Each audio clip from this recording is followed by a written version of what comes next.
Chandur railway के रितेश मेश्राम की Irwin में उपचार दौरान मौत। परिजनों ने शव लेने से किया इनकार। पुलिस कर्मियों पर कार्रवाई की मांग। एसपी विशाल आनंद के एक्शन पर निगाहें। चांदूर रेलवे के मिलिंद नगर निवासी आरोपी रितेश अशोक मेश्राम उम्र 28 इसकी गुरुवार शाम जिला सामान्य अस्पताल के वार्ड नंबर 16 में उपचार दौरान मृत्यु हो जाने से बवाल मचा है।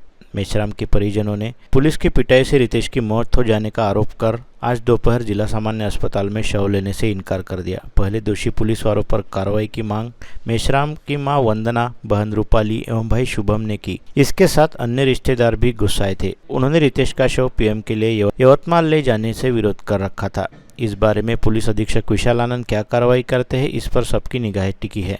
वंदना मेश्राम ने आरोप लगाया कि उनके बेटे रितेश को गत सोमवार की आधी रात 12 बजे चांदूर रेलवे पुलिस के राजकुमार जैन और अन्य कर्मचारी पकड़ वारंट होने का दावा कर घर से उठा ले गए। उस समय पुलिस द्वारा लॉकअप में डालने से पहले किए गए मेडिकल में रितेश फिट था। मेश्राम का कहना रहा कि पुलिस ने कुछ वर्ष पुराने दफा 353 के मामले में रितेश को पकड़ के ले जाने की बात कही थी। यह भी बताया कि रितेश ने कुछ समय पहले शराब के नशे में किसी सरकारी कर्मचारी से दुर्व्यवहार करने का उस पर आरोप किया गया था। जबकि वंदना मेश्राम का कहना है कि रितेश किसी के लेने देने में नहीं था। वह नेर में पेट्रोल पंप पर कर्मचारी के रूप में 5-6 वर्षों से काम कर रहा था और रोज आना जाना करता था।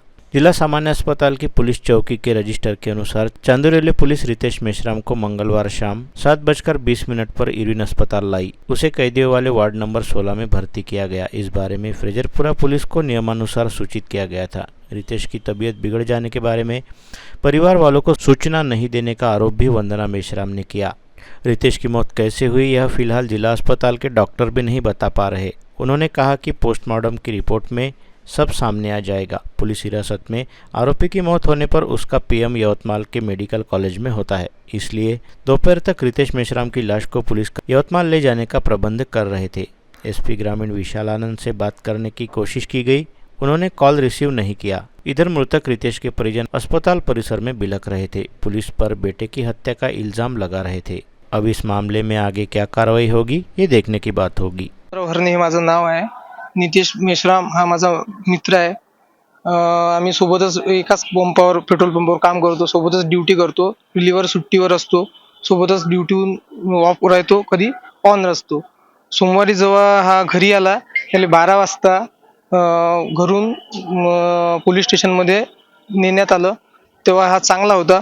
पण जेव्हा तिथं आम्ही पाहायला गेलो 5-6 वाजता तो ह्या काही दिसलाच नाही। याला आपल्या इरविन हॉस्पिटलमध्ये भरती करण्यात आलं आणि डायरेक्ट डेड बॉडी घोषित करून दिली गुरुवारी।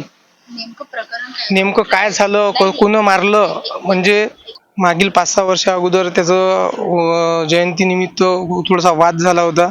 वादामध्ये थोडंसं किरकोळ भांडणं झालं होतं। त्या वादामुळे त्याच्यावर केस दर्ज करण्यात आली।